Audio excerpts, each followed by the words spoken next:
All right, we're going to jump into the mind of Swami Vivekananda tonight from a little bit of his life as accounted by Swami Nikhilananda in his biography of Swami Vivekananda. He starts right away, jumping in. He says, "Do not come here anymore if you think any task is too difficult. Through the grace of the Lord, everything becomes easy of achievement. Your duty is to serve the poor and the distressed without distinction of caste or creed. What business have you to consider the fruits of your action? Your duty is to go on working, and everything will set itself right in time and work by itself. My method of work is to construct, not to destroy that which is already existing. You are all intelligent boys and profess to be my disciples. Tell me, what have you done? Couldn't you give away one life for the sake of others? Let the reading of Vedanta, let the practice of meditation and the like be left for the next life. Let this body go in the service of others.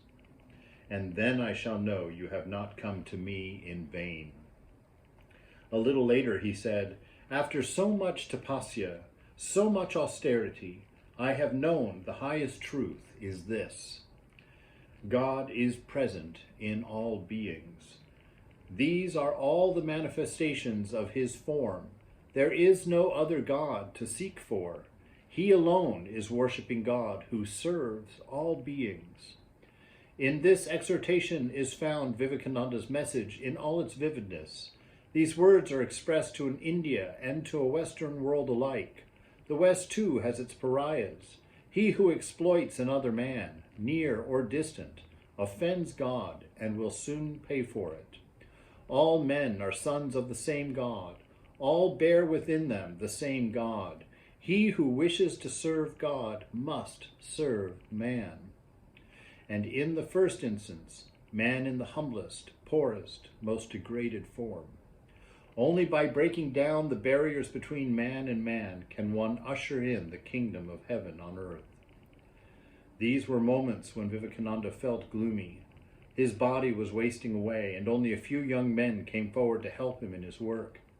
He wanted more of them, who, fired with the indomitable faith in God and in themselves, would renounce everything for the welfare of others. He used to say that with a dozen such people he could divert into a new channel the whole thought current of the country.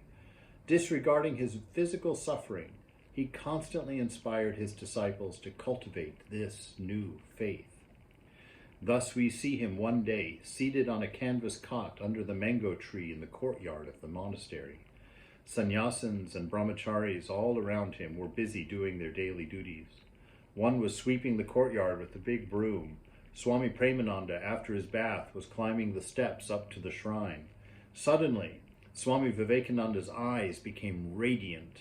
Shaking with emotion, he said to a disciple, "Where will you go to seek Brahman?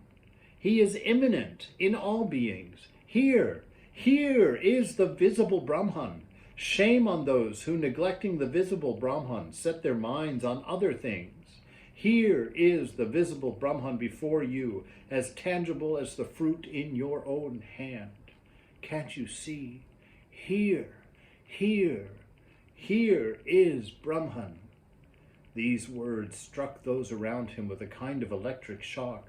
For a quarter of an hour they remained glued to their spot, as if petrified. The broom in the hand of the sweeper stopped. Premananda fell into a trance. Everyone experienced an indescribable peace. At last the Swami said to Premananda, "Now, go to your worship."